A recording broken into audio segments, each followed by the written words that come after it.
আমাকে স্বরাষ্ট্র উপদেষ্টার দায়িত্ব দেওয়া হোক, আমি 7 দিনের মধ্যে আমি বাংলাদেশকে আমি এই সন্ত্রাস মুক্ত করে ছাড়বো।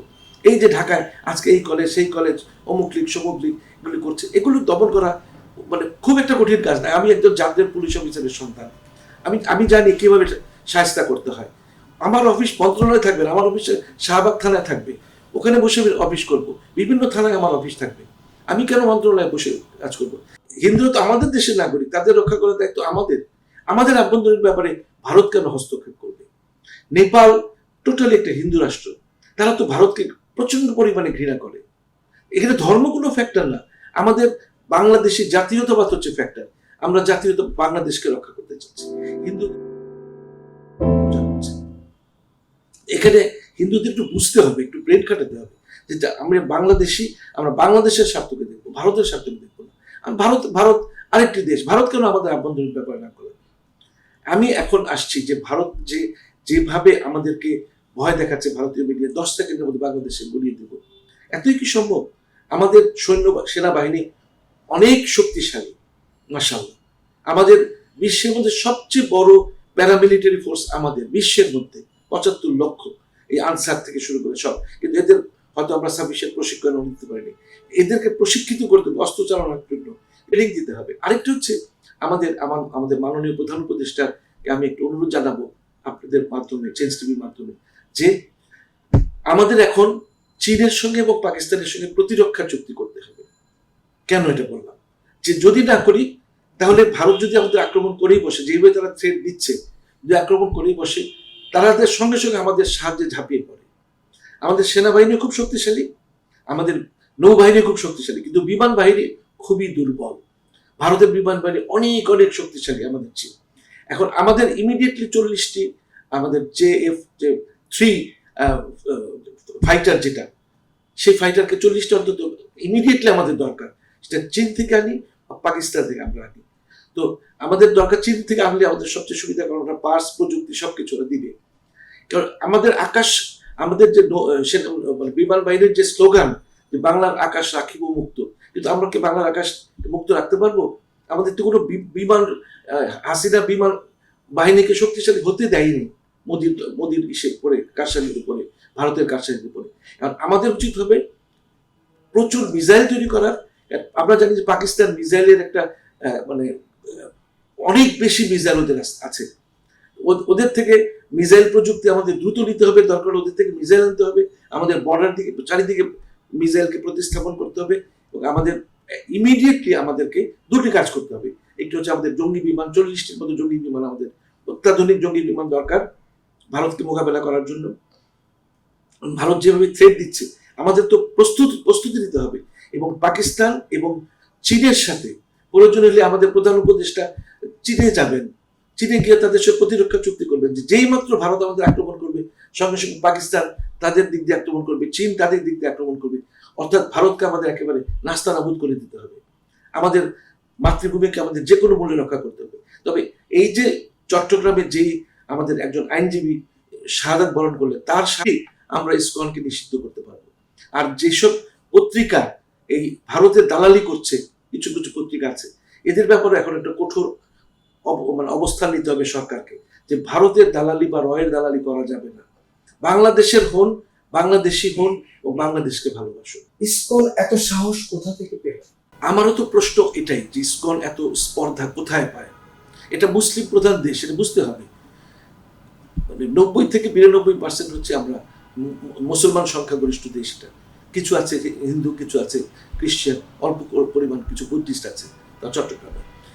এখন ডোনাল্ড ট্রাম্প প্রেসিডেন্ট নির্বাচিত হয়েছে, এখন প্রেসিডেন্ট পদের চেয়ারে বসেননি, এতেই মোদির লাফালাফি।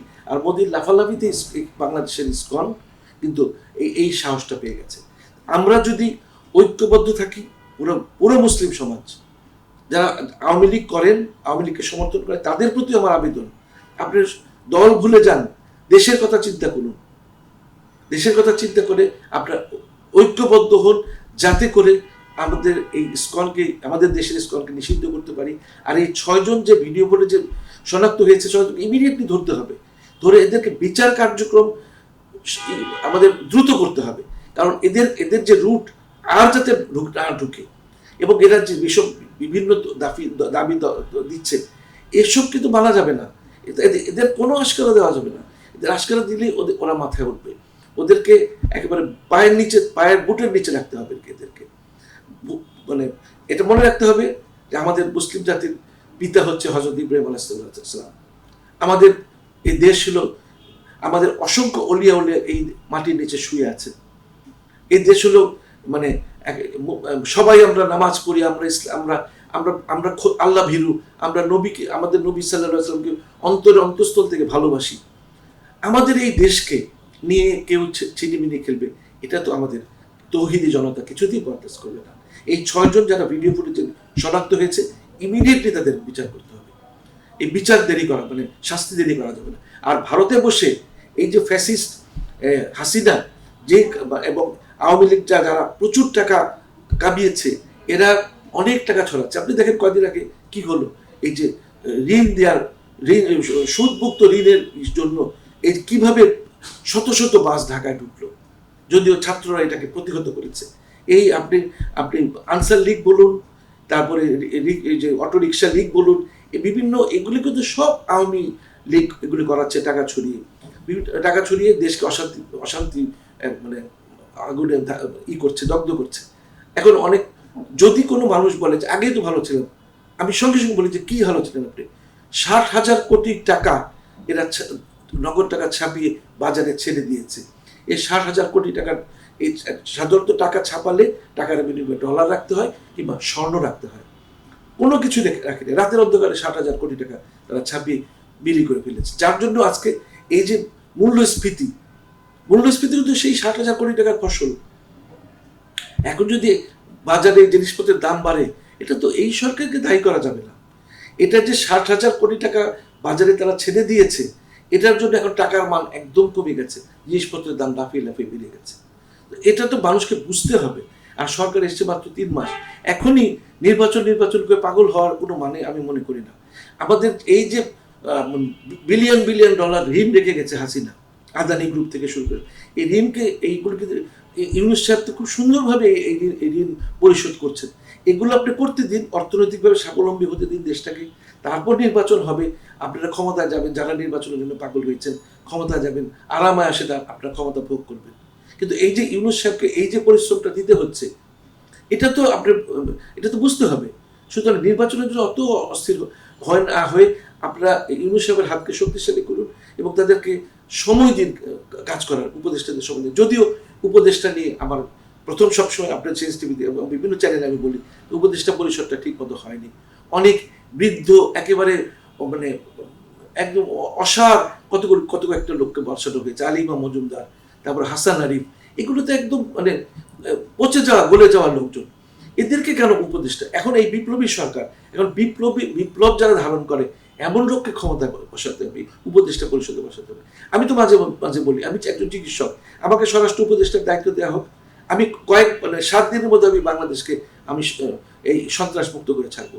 এই যে ঢাকায় আজকে এই কলেজ সেই কলেজ, অমুক লীগ সমুক লীগ এগুলি করছে, এগুলো দমন করা মানে খুব একটা কঠিন কাজ না। আমি একজন জাতীয় পুলিশ অফিসারের সন্তান, আমি জানি কিভাবে শায়েস্তা করতে হয়। আমার অফিস মন্ত্রণালয়ে থাকবে, আমার অফিসে শাহবাগ থানায় থাকবে, ওখানে বসে অফিস করব। বিভিন্ন থানায় আমার অফিস থাকবে, আমি কেন মন্ত্রণালয়ে বসে কাজ করব? আমার আইন শৃঙ্খলা পরিস্থিতি খারাপ হয়েছে এই একজন অদক্ষ স্বরাষ্ট্র উপদেষ্টাকে দেওয়ার জন্য। উনি তো মানে উনি কথা বলে, কথাটার মধ্যেই তো কোনো ওয়েট নাই, কোনো ভার নাই কথার মধ্যে। স্বরাষ্ট্র উপদেষ্টা কঠিনভাবে কথা বলবে, মানে অর্ধেক মানে আপনারা উনি কালকে বলেছেন সিলেটে সাংবাদিকরা যদি আমাকে কিছু তথ্য দেন আমি সেই অনুযায়ী কাজ করবো। কেন বাবা?